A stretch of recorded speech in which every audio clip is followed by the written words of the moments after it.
Stella Sora, YOSTAR's latest game, is currently in closed beta, and I got in and managed to play a few hours, so let's discuss it. In this video, we'll talk about the gameplay itself, the combat, the visuals, the sound, and of course, the gacha and banner systems.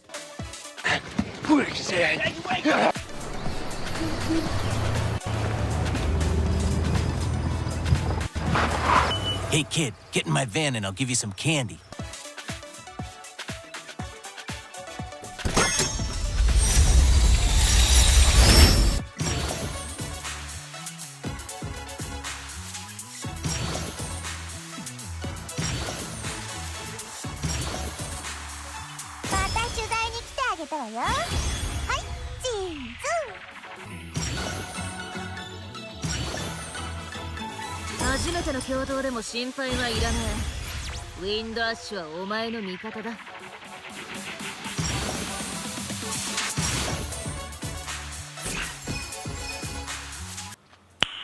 Nice.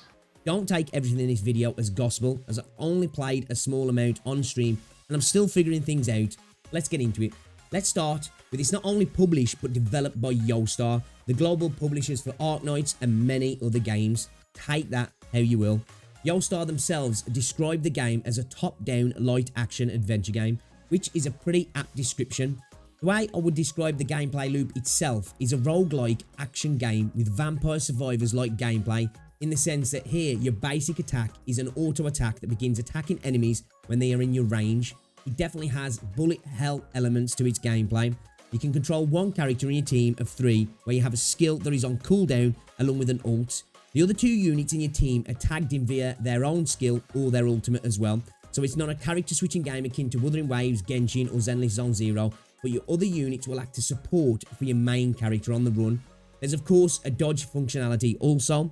Units fit into Vanguard, support and versatile units, which are designed to do both. Vanguard seem to be the typical DPS fighter types, while supports seem to, well, support. So runs consist of taking your 3 units into the domains and equipping them with discs, which pretty much act like a weapon or a light cone that are categorized into the element just like your characters, which consist of Ignis, Aqua, Ventus, Lux and Umbra. From what I've been able to see, this is what's in the game available at the moment. Editing pixel here, there is another attribute as well, or element, called Terra, which I'm assuming is Earth, Ground. I noticed it in the game when I was having a little look today, but I haven't actually unlocked that yet, so it's just not there for me.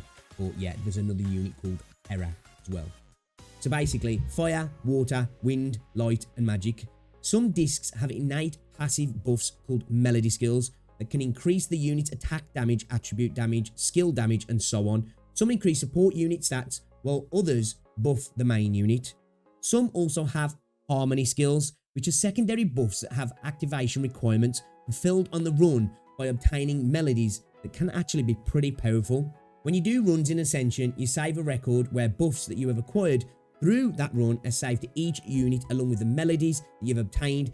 These save records can then be used on other content in the game, such as material farming, which can be swept instantly once completed, called bounty trials, and other modes. One which I've unlocked is Menace Arena, where you fight ever-increasing time waves of enemies in the infinite arena.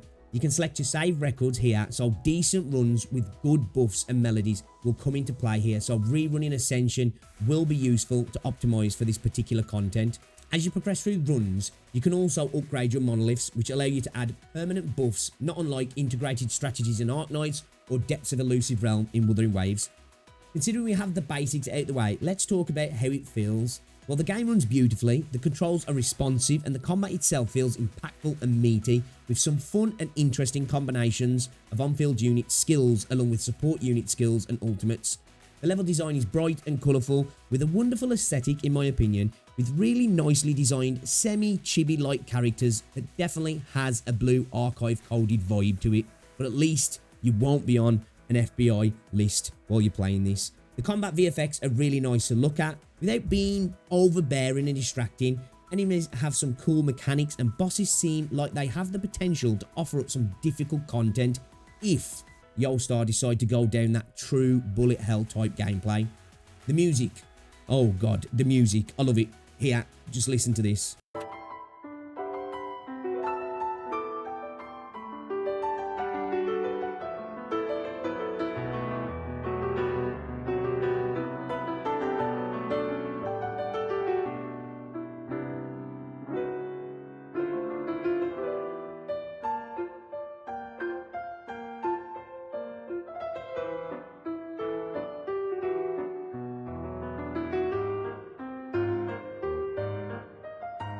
It's implemented well into the story beats and cutscenes also to give a real cinematic feel. And speaking of cinematic, the intro to the game is really enjoyable, well voice acted with music hitting just right. The introduction to your first character, Amber, is done really well in my opinion, with the game showing off its visual design right off the bat and actually drawing you into the game right away. ノバ人曰く、荒野には足を踏み入れてはならない。故に、人々は都市にこもり、静かに暮らしていた。一方、準勇者は言う。都市での生活に満足してはならない。彼女たちは都市を出ると、星の塔を登り、神器を手にし、都市に文明をもたらすものとなる。にもかかわらず、準勇者は異端者と呼ばれた。しかし、彼女たちにとってそれは重要ではない。なぜなら、準勇者は他人に縛られないからだ。The gameplay itself consists of roguelike domains where you climb levels, clearing each stage while finding safe stages to heal and buy buffs and melodies along the way to improve your run. This is where the replayability comes into play for the better record saves for the other content. The character design so far for me has been a hit with some pretty ample acids, if you know what I mean. Along with really well voiced units and storytelling in the visual novel scenes, it's done really well with characters hopping in and out of scenes like in a manga or a comic, with audio cues and plenty of charm and charisma. ならいつも通りあやめよろしく。私と琥珀じゃうまくお願いできないからさ。今回塔を見つけたのは琥珀だし、その運の良さにかけてみてもいいと思うの。じゃあみんなで一緒に。みんなで案外いいアイデアかもしれないわね。3人分の記憶を使えば新規の質も上がりそうだし。So far, the story is the typical gacha story. We have awoke with no memory of who we are, only that we were once called a tyrant and maybe were seen as a villain to this world. With only a mobile phone and a chess piece to your name, we go off adventuring. The world itself is lovely to look at with beautiful art and art direction. It's a pleasure to be in this game from a visual and sound point of view. Now, let's talk about the thing we're all here for, the gacha and the banner systems. The make or break of any gacha game. How is it? Well, it is. It's not the worst system, nor the best. So the way the banners work here is you have your starter banner like every game, a limited banner, a limited disc banner, then a standard banner, and a standard disc banner. Limited units do go into the standard pool, but not straight away. The game actually doesn't state when they do, but they do. So that's a positive. Now for the actual rates and pity. Well, there is no pity. I know, nowadays it's expected, but in Stella Sora, you are guaranteed the banner unit at 160 pulls, so in essence, the same as if you lost your 50-50 in say Wua and went to hard pity for your guarantee. It's not a 50-50 system, but a 60-40, so in essence, on your run up to your guarantee at 160, you could lose your 60-40 multiple times until 160, so this is definitely a game where you want to have the pulls stacked for your units you want. Rates are as goes. 5-star base rate is 1.6 with a comprehensive rate including guarantees of 1.859% for the limited banner. Upon getting copies of units, they will be converted into 60 soul keys, which are then applied to the character via talents that give stat increases, and then when all are added, a more general unit buff. There is 5 large stars, so 1 copy will give you 1 star basically. So it's pretty much the typical copy system like most gacha games. Their increases seem pretty standard also, so there's definitely benefits from gaining copies here. Guarantees only build on each banner as well, so pity or lack thereof is not across banners. Along with the soul keys from copies, you gain 200 exploration certificates from 5 stars, 40 from 4 stars, and disc copies give you melodies of the corresponding discs, and 40 certificates for any dupe melody will also be converted to 40 certificates. Discs are guaranteed at 120 pulls. 5-star copies give 1 melody and 200 certs. 4-star, the same but with 40 certs. The base rate of 5-star discs is 1.8% with a comprehensive rate including guarantees of 2.029%. Limited disc banners are 75/25, so no guarantee until 120, but better than the unit banners. Certificates can be used in the shop to buy more pulls also.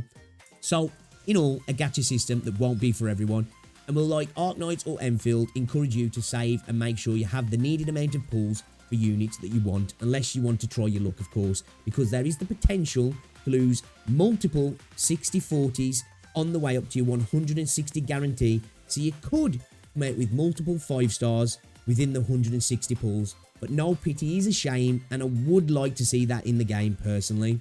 This game was on my most anticipated list of upcoming gachas, and I have to say, it's been a blast so far. The game is a pleasure to play, it's really fun, it also has a brilliant UI, clean and simple, and actually looks good.